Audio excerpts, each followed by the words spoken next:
ಅವೈಜ್ಞಾನಿಕ ರಸ್ತೆ ಕಾಮಗಾರಿಯಿಂದಾಗಿ ಇಬ್ಬರು ಬಲಿಯಾಗಿದ್ದಾರೆ. ರಸ್ತೆಗೆ ತಡೆಗೋಡೆ ಇಲ್ಲದೆ ವಾಹನ ಕಂದಕಕ್ಕೆ ಬಿದ್ದಿದೆ.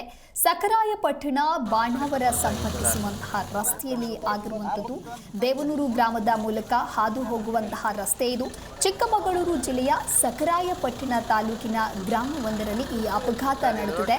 2 ದಿನಗಳ ಹಿಂದೆ ಇದೇ ಡಡ್ಡಿ ರಸ್ತೆಯಲ್ಲಿ ಅಪಘಾತ ನಡೆದಿರುವಂಥದ್ದು. ಕಬ್ಬಳ್ಳಿ ಸೇತುವೆಯ ಬಳಿ ಕಂದಕಕ್ಕೆ ವಾಹನ ಉರುಳಿ ಬಿದ್ದಿದೆ. ವಾಹನದಲ್ಲಿದ್ದಂಥ ಮಹಿಳೆ ಹಾಗೂ ಚಾಲಕ ಇಬ್ಬರೂ ಕೂಡ ಸಾವನ್ನಪ್ಪಿದ್ದಾರೆ. ಕಬ್ಬಳ್ಳಿ ಸೇತುವೆ ಬಳಿ ತಡೆಗೋಡೆಯನ್ನ ಗುತ್ತಿಗೆದಾರ ನಿರ್ಮಾಣ ಮಾಡಿಲ್ಲ. ಹಾಗಾಗಿ ಆ ಗುತ್ತಿಗೆದಾರನ ವಿರುದ್ಧವಾಗಿ ಗ್ರಾಮಸ್ಥರು ತೀವ್ರ ಆಕ್ರೋಶವನ್ನ ವ್ಯಕ್ತಪಡಿಸ್ತಾ ಇದ್ದಾರೆ. ನೀವು ಕೂಡ ದೃಶ್ಯಾವಳಿಯಲ್ಲಿ ಗಮನಿಸ್ತಾ ಇರಬಹುದು. ಅಂದರೆ ತಡೆಗೋಡೆ ಇಲ್ಲದೆ ಇರುವಂತಹ ಕಾರಣಕ್ಕಾಗಿ ವಾಹನ ಯಾವ ರೀತಿ ಹೋಗಿ ಅಲ್ಲಿ ಬಿದ್ದಿದೆ ಅನ್ನೋದಾಗಿ. ಸಖರಾಯಪಟ್ಟಣ ಬಾಣಾವರ ಸಂಪರ್ಕಿಸುವಂತಹ ರಸ್ತೆ ಇದು. ಒಟ್ಟಾರೆಯಾಗಿ ಅವೈಜ್ಞಾನಿಕ ರಸ್ತೆ ಕಾಮಗಾರಿ ಇಬ್ಬರನ್ನ ಬಲಿ ಪಡೆದುಕೊಂಡಿದೆ.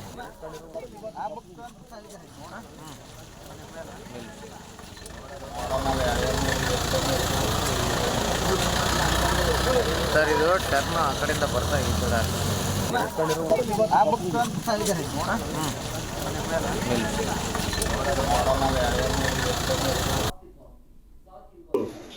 ಒಬ್ಳಿಯ ಉಪಾಧ್ಯಕ್ಷ ಮಾತಾಡ್ತಾ ಇದ್ದೀನಿ. ಇವತ್ತು ನಮ್ಮ ಊರಿನ ಪಕ್ಕದ ಸೇತುವೆ ಹತ್ರ ಒಂದು ಅಪಘಾತ ನಡೀತು. ನಮಗೆ ತುಂಬಾ ಮನಸ್ಸಿಗೆ ನೋವಾಯಿತು. ಏಕೆಂದ್ರೆ ಅಶೋಕ್ ಲೈಲ್ಯಾಂಡ್ ವಾಹನ ಒಂದು ಕಂದಕಕ್ಕೆ ಬಿದ್ದಿದೆ. ಆ ಸೇತುವೆ ಬಳಿ ತಡೆಗೋಡೆ ಇಲ್ಲ. ಎಲ್ಲಿಂದ ಬರ್ತಾ ಇತ್ತು ಆ ವೆಹಿಕಲ್? ಎಲ್ಲಿಗೆ ಹೋಗ್ತಾ ಇದ್ದಿದ್ದು? ಅದು ಸಖರಾಯಪಟ್ಟಣ ಕಡೆಯಿಂದ ಬಾಣಾವರ ಚಲಿಸುತ್ತಿದ್ದ ಗಾಡಿ. ಅದರಲ್ಲಿ ನಮ್ಮ ರಸ್ತೆ ನಿರ್ಮಾಣ ಮಾಡಿರುವಂತ ರಸ್ತೆ ಚೆನ್ನಾಗಿದೆ. ಅಲ್ಲಿ ಸಖರಾಯಪಟ್ಟಣದಿಂದ ಸ್ಟ್ರೈಟ್ ರೋಡ್ ಇದೆ. ಬಟ್ ನಮ್ಮ ಬರುವ ರೋಡ್ ನಲ್ಲಿ ತಿರುವು ಗೊತ್ತಾಗಿಲ್ಲ. ಪಾಪ ಡ್ರೈವರ್ ತುಂಬಾ ಸ್ಪೀಡ್ ನಲ್ಲಿ ಬಂದ್ಬಿಟ್ಟು ಕಂದಕ ಕೂಡಿಸಿದ್ದಾನೆ. ಒಂದು ಮಹಿಳೆ